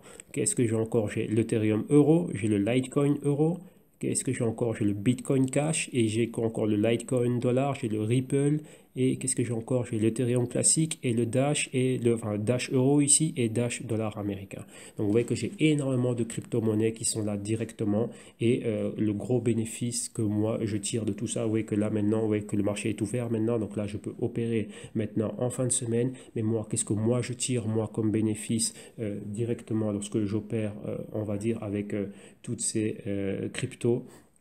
Ici, attendez, moi je vais mettre le style de graphique qui me plaît. Moi je regarde toujours tout en graphique hebdo. Vous voyez que moi ce sont ces genres de mouvements que j'aime. Rappelez-vous, un des mouvements que je suis en train de vous décrire, une des premières opérations que j'avais, c'était être rentré dans le Bitcoin aux alentours des 600 ici en fin d'année 2016. Et pour monter directement de 600, j'ai pu aller prendre les bénéfices. Donc fin d'année 2016, je suis rentré aux alentours des 600-700 dollars pour aller jusque ici à cette phase-là, vendre à 3000. Donc vous voyez, c'est vraiment ça, ce genre de mouvement que l'on veut. on veut des gros mouvements. Donc après encore avoir la même chose d'ici à donc ce genre de mouvement qui nous intéresse. Et vous voyez bien ici que le Bitcoin a atteint les 5000 $. Et le gros avantage que nous avons ici, c'est ça, apalancamiento. Bon, là, c'est parce que c'est marqué en espagnol. Apalancamiento, ça veut dire levier, donc leverage. Donc, le leverage que moi j'ai, c'est du 1 à 10. C'est-à-dire, qu'est-ce que ça veut dire? Le prix d'achat du Bitcoin, maintenant, ici, vous voyez qu'il est de 4673 $. Mais moi, je dois juste déposer 10% de ce prix. Ce qui fait que moi, j'ai accès à un Bitcoin. Au lieu de déposer les 4673, moi, je dépose que 467 $ et j'ai accès à des opérations sur le Bitcoin. Donc, si le Bitcoin va monter de 1000 $, ben voilà, je peux investir là-dedans comme ça. Donc, ouais, ça, c'est la manière dans laquelle moi, j'opère. Pourquoi? Parce que c'est bien plus pratique pour moi d'avoir tout dans une même plateforme, ne pas devoir être là avec différents wallets. Et le gros avantage aussi de la spéculation, c'est quoi? C'est que lorsque vous voyez, il y a ces mouvements ici de distribution là, où il y a ces petites corrections, ces prises de bénéfices, bon là, c'est pas très évident, mais ici, rappelez-vous que je vous avais déjà parlé de cette opération dans les vidéos précédentes, ben, c'est faire quoi? Ben, la vente à découvert. Et ça, c'est un des gros avantages que moi j'ai ici. Et comme je dis, je peux directement couvrir mon risque. Par exemple, ici, si j'ai le Bitcoin dollar et le Bitcoin euro, comment est-ce que je peux couvrir mon risque? Ben, directement, si le Bitcoin est en train de monter, comme on a vu dans la performance, le dollar américain a lieu d'être en train de baisser. Donc, je n'ai qu'à chercher ici. Je pense qu'ici, j'ai le DXY, qui est l'indice du dollar américain. Ben non, vous voyez ici, j'ai le FXE. Le FXE, c'est l'indice euro. FXE, par exemple, si je fais Bitcoin euro, ici un peu plus haut, comme vous avez vu, là, j'ai quoi ici? J'ai Bitcoin, il est où? J'ai Bitcoin euro ou Ethereum euro. Voilà, ici directement, j'ai l'indice euro. Mais là, c'est plutôt l'indice euro face au dollar. Vous avez bien vu que l'euro-dollar est monté. Donc, ça, c'est ce qui nous indique ici cette montée massive de l'euro. Et d'un autre côté, quand on regarde le DXY, qui est le DXY, on a eu une forte baisse du dollar américain. Mais je ne pense pas que dans ce portefeuille ici, je l'ai. Voilà, il est là, le dollar index. Donc, ouais, rappelez-vous, on a vu le DXY monter. Donc, ouais, si on voit le Bitcoin qui est en train de monter, d'un autre côté, qu'est-ce qu'on a? On a le dollar qui est à la baisse. Et donc, voilà. Donc, là, c'était une manière pour moi de pouvoir être là. Donc, qu'est-ce que je peux faire? Je peux acheter toutes les crypto-monnaies, être à la hausse dans les crypto-monnaies et d'un autre côté être baissier ici comme vous pouvez le voir sur le dollar américain. Donc ouais, là, et donc j'ai ce qu'on appelle un type de portefeuille long short, donc position courte, et position courte c'est-à-dire des ventes à découvert, et long c'est-à-dire des positions à l'achat. Donc là comme ça j'ai le portefeuille qui va dans les deux sens, et bien sûr par après j'ai encore d'autres choses qui sont là. Et ça c'est un des brokers que j'utilise. Vous voyez que toutes les principales crypto-monnaies sont là, et les crypto-monnaies que vous voyez là directement, vous devez comprendre que les brokers sont mis en place par des banques d'investissement et des grosses banques commerciales dans leur département affaires et financiers. Vous voyez directement, vu que ce sont eux qui créent les dérivés, vous voyez directement eux sur quoi ils sont en train d'opérer. Donc vous voyez directement, ici ça vous donne directement une petite idée. Une idée de quoi? C'est quoi leur favori. Donc vous avez déjà Dash qui est dedans, Ethereum classique qui est dedans. Vous avez le Ripple qui est dedans. Rappelez-vous, le Ripple, je vous en parlais souvent. Avec le Ripple là, il y a bien d'autres choses qui passent avant Ripple, mais le Ripple, il est là. Donc, si on vous donne un dérivé du Ripple, c'est que le Ripple a de l'intérêt pour eux. Le Litecoin, le Bitcoin Cash, Litecoin Euro, l'Ethereum. Et pour finir, la plus connue, c'est quoi? C'est le Bitcoin. Donc, vous voyez que là, directement, vous avez votre top 5 de crypto-monnaies. Donc, c'est le Bitcoin, l'Ethereum, le Litecoin, le Ripple, le Dash et le Bitcoin Cash. Et bien sûr aussi l'Ethereum classique. Mais c'est plutôt les 5 premiers avec le Dash compris dedans. Donc, voilà. Donc, ça, c'est ce que moi je suis en train de faire. Et dans un autre broker que j'utilise, on a même maintenant ce qu'on appelle le Bitcoin Mini. Donc, un Bitcoin Mini en Bitcoin dollar mais mini, donc ça nous donnerait une valeur de 4677, c'est ce que vaut un Bitcoin complet, mais avec le Bitcoin mini, moi j'aurais quoi? Je serais 470, et donc avec ça aussi on a le levier qui va avec, et on peut aussi opérer comme ça, donc en déposant un dixième. Même certains brokers, j'ai vu, nous donnaient bien plus qu'un dixième. Vous voyez ici en Bitcoin Euro, voilà, on a encore un dixième. Donc on dépose quoi? On dépose des 390 euros. On doit avoir ça en marge dans notre compte. Imaginez, vous avez un compte de 1000 euros. Vous déposez 390. donc à peu près de 50% de votre compte. Et là, bah, avec le reste, bah, vous pouvez avoir des positions de couverture avec, comme je vous ai montré, bah, dans ce cas-ci, bah, ce serait l'euro. Et on va dire comment ça diversifier votre risque. Donc, vous voyez, ça, c'est une manière d'opérer. Donc, voilà, là, je vous ai réellement montré, moi, ce que je fais. Et, comment dirais-je, en étant en avançant, bah, là, je vais établir les brokers que je vais utiliser, mais là, comme je vous ai déjà parlé du fonds que je voulais faire sur Internet pour réellement ramener le côté live, qu'on voit réellement ce que je suis en train de faire, eh ben, donc vous allez voir réellement comment est-ce que je suis en train de gérer ce genre de portefeuille et très probablement ben, on utilisera la plateforme de Markets et l'autre aussi où on a le Bitcoin Mini, ben, comme ça vous verrez les deux. Donc là je suis en train de terminer d'optimiser les portefeuilles et voilà, je copierai une partie des opérations que je mets dans d'autres comptes, et ben, on les copiera aussi dans ces comptes-là. Donc là j'ai ouvert un autre compte dans lequel, ben voilà, vous avez vu là sur Market, dans lequel il y a ce portefeuille-là, ce type de portefeuille-là, ben, dans lequel on ira et on mettra des positions et on va voir exactement comment on avance. Et vous allez voir aussi comment je m'aide de la feuille de calcul que vous avez déjà vu dans une des vidéos précédentes où j'avais montré le système que moi j'avais en place et ce qui me permettait ben, de prendre mes positions et tout ça. Donc là, vous allez voir le tout. Quand ce sera prêt, ben, ce sera là et on va commencer à le faire et vous allez pouvoir on va le commenter ici tous ensemble et on va pouvoir faire ce qu'on appelle un suivi hebdomadaire. Attendez ici, qu'est-ce qui est en train de se passer? Celui-là ne veut pas se charger. On va recharger les charts et maintenant on va terminer comme d'habitude par l'analyse technique.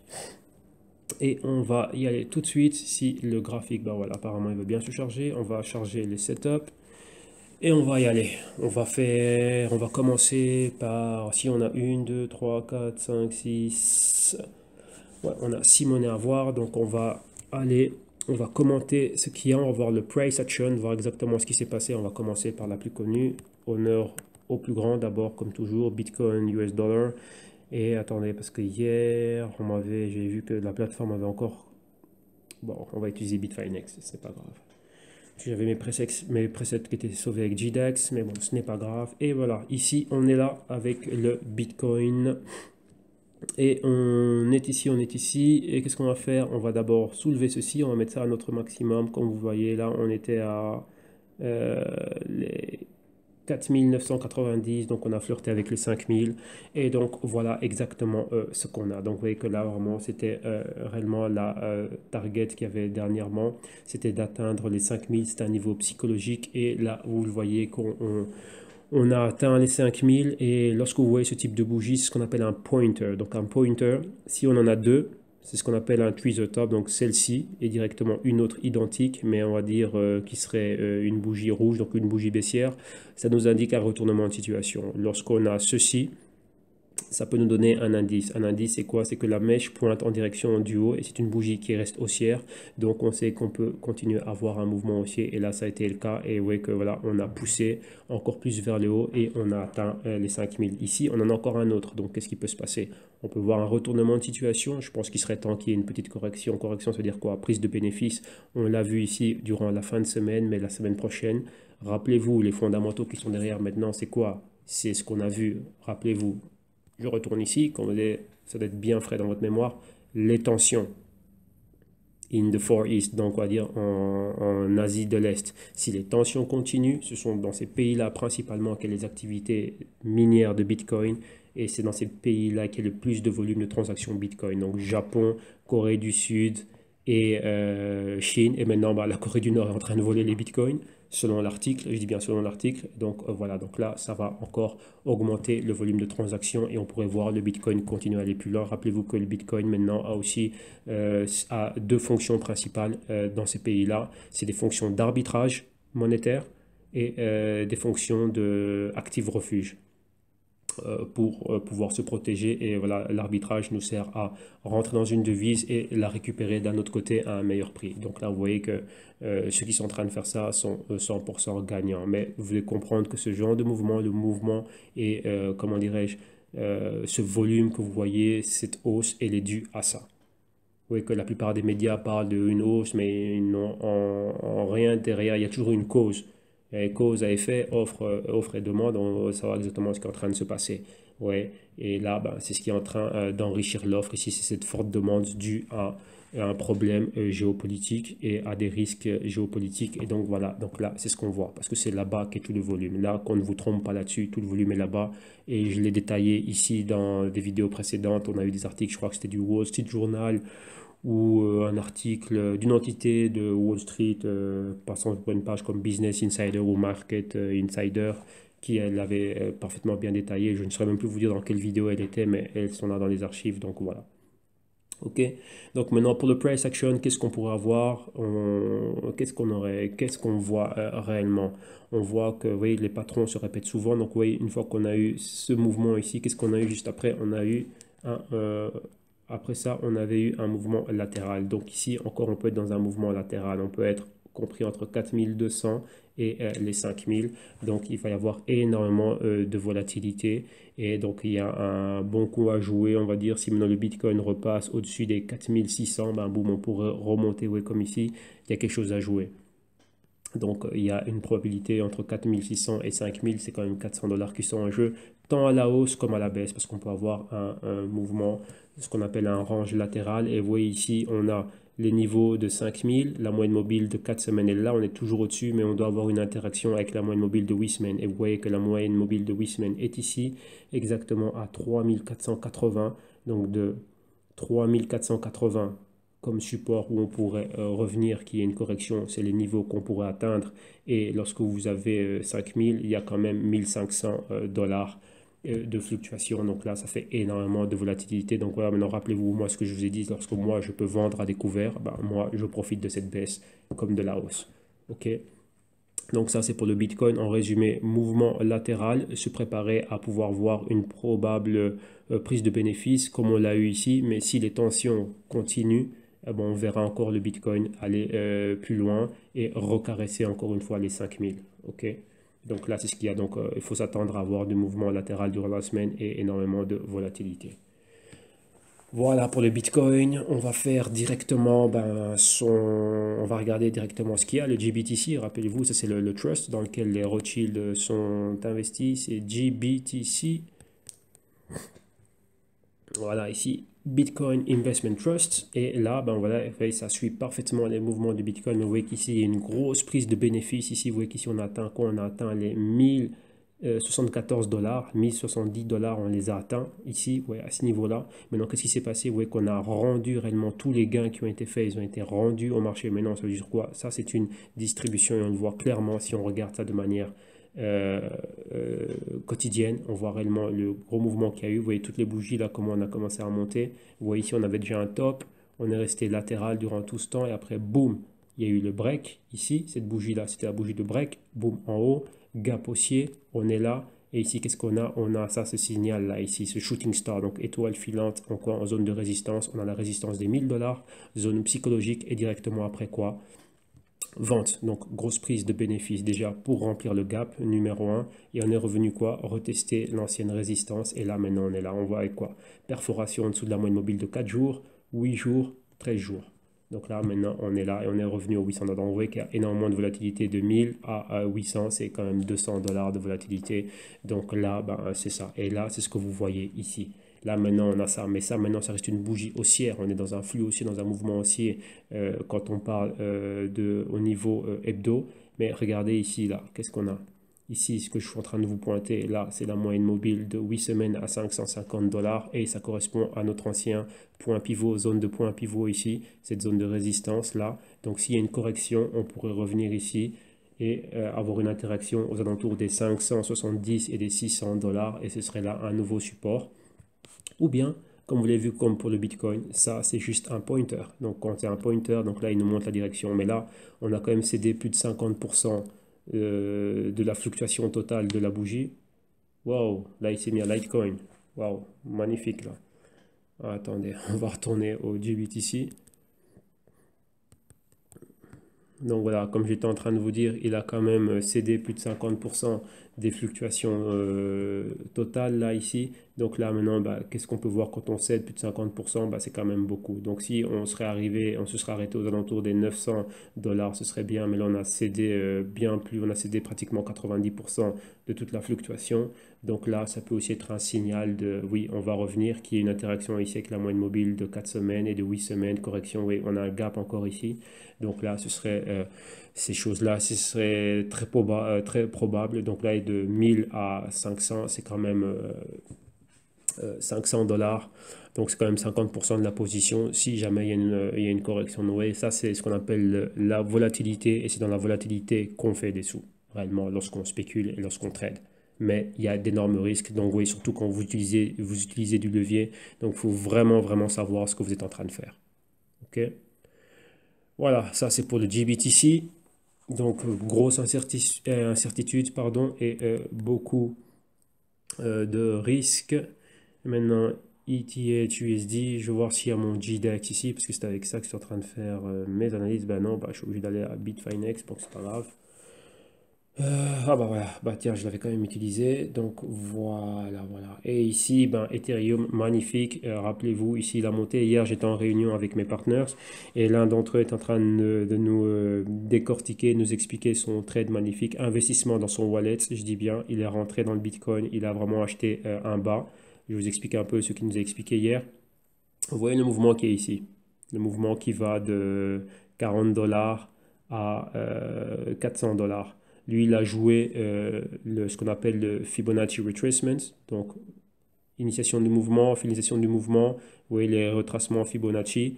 En étant arrivé à cette zone d'interaction ici, exactement au 150 avec la moyenne mobile de 21 semaines ici en bleu marine, il a attendu que le Ethereum monte à 200 $ et rentré à 200 $ et vendu ses bénéfices exactement pile poil aux alentours des 390 juste avant que ça atteigne les 400 $. Donc vous voyez que là c'est quand même pratiquement 200 $ de gagné dedans, donc c'était un mouvement très intelligent. Et là moi j'étais en train de vous expliquer au fur et à mesure aussi les spéculations qu'il y avait qui était en place avec l'Ethereum et comment c'est en train de monter petit à petit. Vous voyez les continuités qu'on a eues, desquelles j'étais en train de vous parler, et la target qui était des 400 $, la target on a caressé les 400, donc voilà, le mouvement a été fait. Maintenant on est arrivé au même point qu'avant, donc à la même résistance, et vous voyez qu'on a exactement la même chose qui est en train de se passer. Mais ici, quoi? Comme avec les autres cryptos, on a quoi là ici? On va amplifier ça pour qu'on le voit mieux. Ici, qu'est-ce qu'on a? Ouais, ça c'était le premier mouvement qu'on a eu, il a été effectué, c'est parfait. Ici, qu'est-ce qu'on a là maintenant? On a ici un pointer, donc la même chose. Donc où ça nous pointe pour nous montrer exactement, tiens, on peut continuer à aller plus haut et on va se consolider réellement. Il faut qu'on ait quelque chose de solide, une bougie de confirmation ici en clôture au 400 et même au-delà des 400 $. Ou ici, c'est exactement c'est la même chose, ce qu'on appelle un double top ici. Et à ce niveau-là, boom, rollover. Donc boom, on va repartir pour une correction comme ce que vous voyez ici, une grosse prise de bénéfice là, mais maintenant on verra exactement ce qui est en train de se passer. Mais là, c'est énormément d'indécision, c'est une shooting star, donc une étoile filante de type doji, d'étoile filante en zone de résistance. Et ça, qu'est-ce que c'est? C'est un indicateur de probable retournement. Donc je dis, voilà, le doji, la bougie, elle est là. Mais maintenant, il faut voir dans quel patron elle est là et son interaction avec les moyennes mobiles. Là, ce serait quoi? La baisse, ce serait commencer à avoir une bougie rouge avec une clôture, ouais, comme ici, à la zone de la moyenne mobile de 4 semaines. Lorsque c'est une bougie de décision, on s'attend à avoir une continuité. Donc ici, la clé, ce serait voir l'interaction qu'on va avoir avec les 320 $. Et après, s'il y a une continuité au mouvement baissier, ou si ça c'est un pointer et qu'on va voir durant la semaine prochaine comment va être le price action. Si on voit que ça monte au-delà des 360, je dirais même au-delà des 375 $ et qu'on voit que la bougie est forte et qu'elle continue à monter, donc du type bougie de décision, qu'elle va vers les 400, il y a quelque chose à prendre encore là aussi. Ok, donc Ethereum, là on est entre deux directions, haussier, baissier, beaucoup d'indécision, donc attention à ce qui va être en train de se passer. Donc vous voyez que c'est là réellement où il y a énormément d'avantages dans ce qui est la spéculation, comme je vous ai montré, parce que là maintenant, moi j'ai un portefeuille en place qui va me permettre d'avoir différentes directions et profiter de ça. En même temps, vous avez vu, comme j'ai l'Ethereum dollar et l'Ethereum euro, voilà, je peux profiter des deux. Et bien sûr, encore, ben, j'ai les indices du futur du dollar américain, l'indice de la monnaie euro. Donc, il y a énormément de choses qui peuvent être faites là. Allez, maintenant on continue. On va au Litecoin. C'est quoi? C'est LTC USD. Voilà, ici j'ai mon GDAX. Donc voilà, là on est là et on a le Litecoin face au dollar américain. Et là, qu'est-ce qu'on a? Bon, là j'ai tracé pas mal de choses en rapport à ce que vous avez vu la semaine passée pour voir, parce que hier j'étais en réunion avec les autres partenaires. On fait nos réunions hebdomadaires de trading tous les vendredis pour faire la clôture des marchés et parler un peu de nos portefeuilles et ainsi de suite et tout ça. Donc là, voilà, donc ça c'est ce qu'on avait analysé hier. Donc, ouais, pour voir un peu les patrons, la manière de bouger des cryptos. Et ça, c'est les patrons qu'on avait décrits par rapport au Litecoin. Vous voyez ici cette résistance haussière. C'est un canal haussier assez particulier. Là, vous avez le support. Et vous voyez ici, on avait le break exactement au niveau des 54 dollars ici. Et de là, ben, boum, on est vraiment allé à la hausse. Et l'explosion était terrible des 54 dollars, donc des 55 dollars. On a pratiquement atteint les 100 dollars, donc vraiment un mouvement en une semaine d'une cinquantaine de dollars, de plus de 45 dollars. C'est un mouvement magnifique. Et vous voyez qu'on a cédé au marché. Vous voyez que il y a eu une prise de bénéfices massive dans toutes les crypto-monnaies. Et maintenant, bah, on en est là. Donc là, maintenant, vous voyez qu'on a quand même sauvé les meubles ici. On a quoi? On est à 40%, on a cédé 40% des gains. Donc là, ouais, on est monté à allez, 60, on est arrivé à 100. Là, on est là à 80. Donc c'était un mouvement quand même de 40 dollars. Là, on a cédé quand même 20 dollars du mouvement. Oui, donc c'est pratiquement quand même, ouais, on est presque, on va dire presque à 50%, on a une quarantaine de pourcents qu'on a cédé au marché. Maintenant, on va voir exactement ce qui peut se passer et il faut s'attendre à quoi maintenant? Ben, un mouvement latéral et voir réellement quels vont être les prochains catalyseurs. Donc, on voit que lorsqu'il y a eu cette montée phénoménale dans le Bitcoin, on a vu d'un côté c'était dû à quoi? Parce qu'on sait, il faut savoir déterminer où c'est qu'il y a une grosse activité, où c'est qu'il y a toute l'action qui se passe dans les crypto-monnaies. Maintenant, il y a le Bitcoin et les autres crypto-monnaies aussi sont en train de suivre. Donc maintenant, là, on verra ce qu'il y a. OK? Donc là, voilà exactement. Ben, ici, pareil comme pour les autres, on s'attend à beaucoup d'indécisions. Donc on va rester réellement dans cette zone. Donc il peut y avoir énormément de volatilité. Et maintenant, voilà, rendez-vous compte d'une chose, c'est quoi? C'est que maintenant la montée a été fulgurante, a été terrible. Et regardez où on est. On est là, à 81 dollars, et la moyenne mobile de 4 semaines, elle est là. Donc dans tous les cas, il faut qu'il y ait une interaction. Donc on peut voir des mouvements vraiment terribles. Donc on a tout ce range-là, ce spread de mouvement, et là, ça va amener énormément de volatilité. Donc voilà, il faut attendre que ça se calme et avoir comment dirais-je, là, pouvoir prendre la bonne décision et que le marché nous indique une direction. Ok, donc Litecoin, beaucoup d'indécision, mais vous voyez que si vous êtes dans la spéculation, ben, vous pouvez tirer avantage de cette situation-là. Alors maintenant, on va aller au Ripple dollar. Attendez, Ripple dollar. Est-ce que j'ai mon Litecoin? Est-ce que j'ai mon GDAX ici? Bah non, bon, on va le regarder à Bitfinex. C'est pas grave. Ouais, ici, je n'ai aucun preset d'analyse, mais bon, on va le commenter rapidement. Ici, comme vous voyez, ici à cette zone, vous voyez le top de cette bougie rouge ici, là. C'est ce qui nous donne quoi? C'est ça ce qui nous donne cette zone à exactement 32 cents. Là, c'était le haut qu'on avait marqué. On venait de là. Bon, là, c'est les données que nous donne la plateforme. Et après, qu'est-ce qu'on a eu? On a eu des bas ici, vous voyez, à ce niveau-là. Ici, là, les bas, on les a eu à 14 cents. Et là, maintenant, cette grande bougie ici, comme vous voyez, elle est montée. Il y a eu un pic, comme je dis, ça ce sont des pointers, donc ça nous montre vers où on peut aller. Un pointer ici à 29, on va dire 30 cents. En fait, lorsque vous avez ce type de bougie, regardez la bougie qui suit. Donc c'est ça, c'est un indicateur de ce que l'on peut voir dans les autres crypto-monnaies, c'est ce type de bougie. Donc ce qu'on appelle des inside week candles. Inside week candle, c'est-à-dire que vous voyez cette bougie-là, ben, l'autre bougie, elle est comprise dans ces fluctuations. Pas dans les fluctuations au niveau du corps. Le corps de la bougie, c'est ce que vous voyez ici, rempli de couleurs, mais dans la mèche. Mais c'est toujours, on va dire, inside. Elle est à l'intérieur des fluctuations de prix de l'autre bougie. Parce que les fluctuations, c'est ce qui va des max, donc des maximaux, enfin du haut maximum au minimum. Et là, on a la bougie qui est toujours comprise dedans. Donc pour le moment, on n'a pas de direction. Et là, c'est assez compliqué de pouvoir opérer là-dedans. Donc là, si vous êtes investi dedans, donc vous avez du Ripple dans vos wallets, voilà, et il faut garder le holding. Et par contre, là, quand on va plutôt à ce qui est de la spéculation, on peut faire la même chose. Donc ouais, ici, rien n'empêche maintenant de mettre de l'argent dans Ripple à travers markets.com et de garder la position ouverte et voilà, de le laisser d'un côté et moi pouvoir être là et spéculer avec d'autres actifs tout en ayant une position à long terme sur le Ripple. Donc là maintenant on continue, maintenant on va regarder Dash. Dash, vu qu'on en parlait, vous avez vu que Dash aussi on l'a. Attendez, il n'y a pas un GDAX ici de Dash? Parce que je pense que c'est là que j'avais... Non, apparemment, il ne veut pas. J'ai pas de DAX, donc on va regarder. C'est quoi le premier qui est ici? Et non, moi c'est Dash dollar. Je pense que j'ai... Regardez. Non, c'est pas celui que j'avais hier. Bon, c'est pas grave.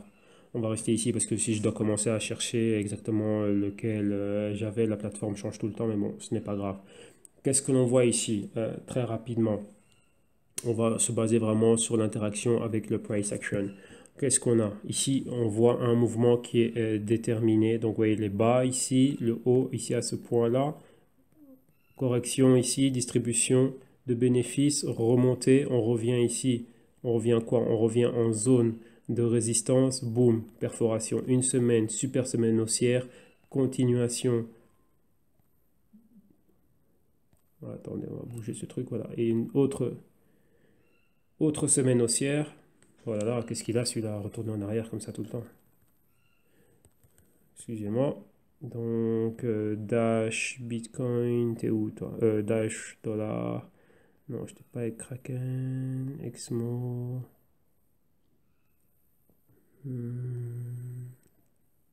Voilà, j'étais ici avec Bitfinex. Voilà, donc qu'est-ce qu'on a?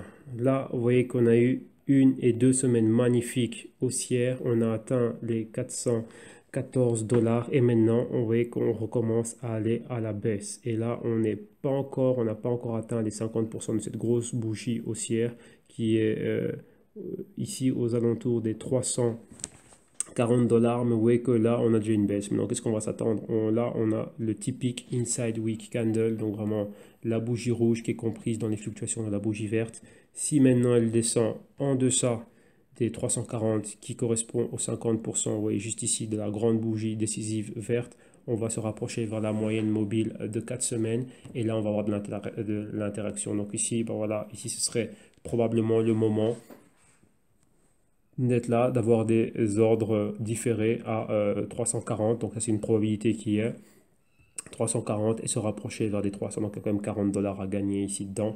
Et si vraiment on va plus bas, qu'il y a une grosse prise de bénéfice, donc une grosse, comment dirais-je, une grosse correction, donc ce serait quoi là? Ce serait exactement avoir ce type de mouvement. Donc ça, je vais mettre ça en vert rapidement, comme ça vous voyez de quoi je parle. Si ça, c'est l'inception du mouvement ici et que le mouvement a été jusque-là, maintenant, moi après, ici, si je prends ce mouvement qui a commencé aux 140 dollars, ici vous avez 400 dollars, donc ça fait 60, ça fait 260 dollars, 260 dollars si je divise par 2, ça me fait quoi? Si je vais exactement au 60%, ça me ferait un mouvement de plus ou moins 130 dollars. Donc vous voyez que là, ça peut mettre un retracement Fibonacci de 160, de 140, si je mets 130. Donc voilà, ici aux alentours des 270. Donc ouais, là, ce serait plus ou moins mes 50%. Donc là, vous voyez, il peut se passer un retournement de situation et qu'on revienne retester ça. Ouais, donc là, maintenant, ici, on est où? On est compris entre la moyenne mobile de 4 semaines à 310 et la moyenne mobile de 8 semaines à 240 et les 280, 270, on est juste là. Donc, vous voyez, là, c'est les probabilités qu'il y a et là, on va les tracer. Comme ça, vous allez voir exactement ce qu'il y a. Donc, ici, maintenant, nous, qu'est-ce qu'on peut voir? On peut voir ceci. Voilà, toi, tu viens là. Ça, on va lui donner une petite couleur. Là, donc vous voyez maintenant, si on a une continuité à ce mouvement-là, voilà, on peut revenir ici et probablement retester ça. Voilà, donc voilà, il peut avoir ce mouvement-là. Donc premièrement ici, donc rappelez-vous, si on est plus bas que les 50% euh, de cette bougie-là ici, donc à ce niveau-là, on va dire les 340, bam, si on est en dessous de ça, voilà, c'est quelle couleur ça? Voilà, donc si on est en dessous de ça, ici, là, comme ça, ben, boum, on peut voir tout ça et revenir là. Dans un premier temps, déjà, ce serait l'interaction avec la moyenne mobile de 4 semaines à 307 dollars, comme vous le voyez indiqué là, et plus bas là. Et si on se positionne par rapport à l'inception du mouvement qui a commencé ici, là, ben, on se mettrait ici plus ou moins au 270 dollars, ce qui ferait ben, 140 plus 130, ça nous fait 270, et 270 plus 130, ben, ça nous fait exactement 400, donc on est vraiment à mi-chemin. Donc là, ce serait là ben, des retracements Fibonacci de 50%, et après on a d'autres valeurs ici, ouais, 23%, ça nous mettrait aux alentours des 314, 320, donc ça peut être un point, donc vraiment en dessous de ces 50% là. Et ça, c'est ce qu'on pourrait voir. Ou dans un autre cas, si on va à la hausse, ce serait intéressant maintenant d'être là et de voir réellement. Hop, attendez, on va cloner ce mouvement-là. Voilà, comme ça c'est cloné. Et ça, on va le remettre où il était. Qu'est-ce qu'il a celui-là? Voilà, on va le remettre là où il était. J'avais dit 340 à la baisse. Donc toi, tu es rouge, mon ami. Voilà. Et l'autre, bah, ce serait ici. Et au-dessus des 400, bah, ce serait retourné à la hausse. Ok? Donc là, ben voilà, ça c'est ce qu'il y a pour Dash. Mais maintenant pour Dash, ben, moi je pense que il va, si l'action, le price action est le même et qu'on a une continuité à cette bougie baissière, ben, le flux va continuer de baissier et on verrait plutôt ce genre de mouvement. Ça, c'est là où sont les probabilités. Ou bien on peut rester, continuer à être horizontal. Donc là, maintenant, on continue et on va faire le dernier. Le dernier, c'est quoi? Bah, le dernier, c'est le Bitcoin Cash. Donc, c'était comment encore le Bitcoin Cash? Il m'avait dit que c'était dans BTC. C'est BCH. Voilà, on a Bitcoin Cash, dollar. On va aller à Bitfinex. Et ouais, ça, c'est ce qu'on a analysé hier. Ouais, il n'y a pas énormément de données. Donc, ouais, le Bitcoin Cash est monté fortement. On a atteint ici, comme vous pouvez le voir, on a atteint les 954. On a pratiquement flirté avec les 1000 dollars de Bitcoin Cash. Vous voyez ici, ça, c'est quoi? C'est huge. Pardon. Donc, une grosse correction ici, grosse prise de bénéfice. On a une espèce de triangle qui est en train de se former. Voilà, on a justement quoi, la moyenne mobile de 4 semaines qui commence à se dessiner vu qu'on n'a pas trop de data. Donc, ouais, c'est ça. Ici, on a les 50% de cette grosse bougie haussière qui sont ici à 524. Ouais, c'est pratiquement 500 dollars. Ouais, qu'on a cédé pas mal. Là, on a cédé quand même 30% du mouvement. Ouais, de 1000 à 750, ouais, c'est pratiquement 25% du mouvement qu'on a cédé, même bien plus. Inside week candle. Donc là, maintenant, voilà, on continue à être comme ça.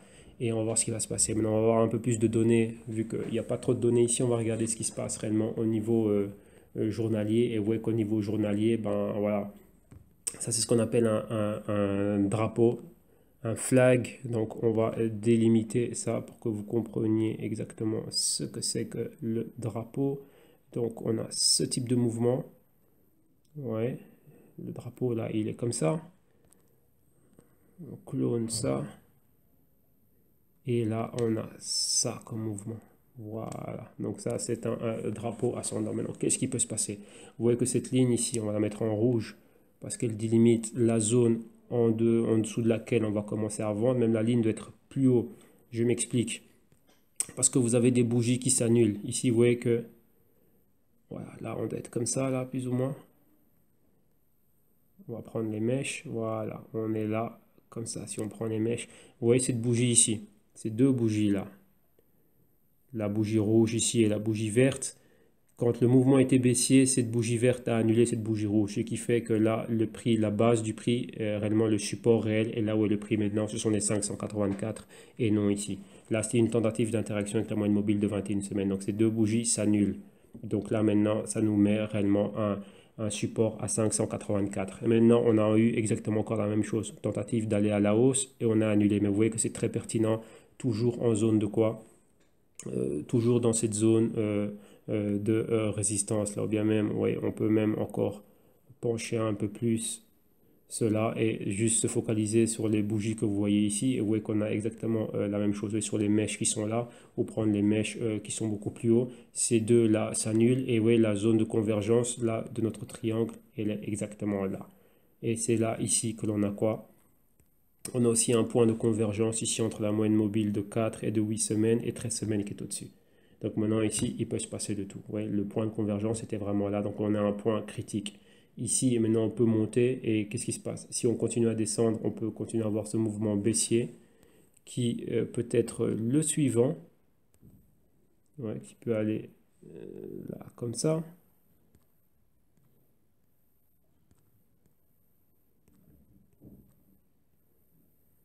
Voilà, qui peut être le suivant. Voilà, là comme ça. Là, pas par rapport à ce support, mais par rapport au niveau où est la moyenne mobile de... Ça, c'est la moyenne mobile de 21 semaines, mais notez qu'elle peut être bien plus haut d'ici un temps. Donc, d'ici une semaine ou 2 semaines, elle peut être ou ici aux alentours des 560 dollars ou ici aux alentours des 570 dollars. Donc ça, c'est ce qu'on peut voir très prochainement, mais le tout dans une grande formation d'un triangle. Et ce triangle réellement était descendant. Pourquoi? Parce qu'on avait une base horizontale et on avait des hauts plus bas à chaque fois. Donc ça, vous voyez que ça met la pression vers le bas. Donc là, c'est vraiment comment dirais-je, un gros moment de distribution. Et vous voyez aussi qu'il y a des bougies qui sont, comment dirais-je, qui ne sont pas très cohérentes. Ces bougies ici sont censées être vertes. Mais vous voyez que là, ce sont les bougies baissières. Ce qu'il y a, c'est quoi? C'était des gaps haussiers à la baisse. Donc ouverture, fermeture. Directement après quoi? Ouverture, super haut. On fait des maximums et on redescend à la baisse. Donc ce n'est pas des mouvements qui sont cohérents, ça. Donc ça, c'est très dangereux. Ce genre de bougies, normalement, elles doivent être vertes pour aller vers le haut. Mais là, vous voyez que quoi? On a eu des forts gaps haussiers. Donc c'est des zones où il n'y a pas eu de entre le point de fermeture de cette petite bougie vert rouge ici et le point d'ouverture. Vous voyez qu'on est à 278. On clôture là à 278 et le lendemain, enfin la semaine d'après, on ouvre à 445. Donc ça, c'est pas des mouvements qui sont cohérents. Donc il y a énormément de volatilité, il faut faire très attention. Ouais. Et donc là, vous comprenez un peu le pourquoi. Voilà, moi, je regarde le marché de manière hebdomadaire, ça me permet d'être loin du bruit des mouvements, on va dire, intra-semaine. OK? Donc là, voilà, là, ça conclut ici notre analyse technique et du price action. Et encore, je vous dis merci pour avoir été avec moi et vous savez exactement me retrouver sur www.jcstume.com. Vous cliquez sur le petit drapeau français, vous êtes redirigé directement à la page des solutions, donc traduite en français. Vous avez la description des services, ce que l'on fait, les programmes, d'autres diverses vidéos où j'interviens, où je parle de pas mal de choses. Et bien sûr, à nous, ce qui nous intéresse, c'est le crypto rapport, il va être publié ici. Et encore là, vous avez nos collaborateurs, ce qu'on fait, la perspective, et voilà exactement comment me contacter. Le mieux, c'est directement par téléphone. Ah oui, pas mal de personnes m'ont dit qu'elles avaient essayé de me contacter directement. Mon numéro n'apparaissait pas dans WhatsApp et Viber. C'est le numéro que je mets à dire disponible au public. Donc, une chose que vous faites, ben, vous essayez de rentrer. Il y a eu quand même une dizaine de personnes qui a réussi à me contacter directement via Messenger. Donc en mettant mon numéro dans Messenger, ben, voilà, vous allez pouvoir avoir accès à moi. Ben, de là, ben, on peut être là, continuer à parler, vu que durant la semaine, ça s'est passé très bien avec Messenger. Donc voilà, ben, continuez à le faire ainsi. Et donc voilà, ok, ben, merci à vous tous, passez un bon week-end et nous on se retrouve la semaine prochaine. Et surtout, ben, n'hésitez pas si vous avez des questions et autres, ben voilà. Sentez-vous libre de vous mettre en contact avec moi. Ok, un grand merci, bon week-end et une excellente semaine. À la semaine prochaine. Bye.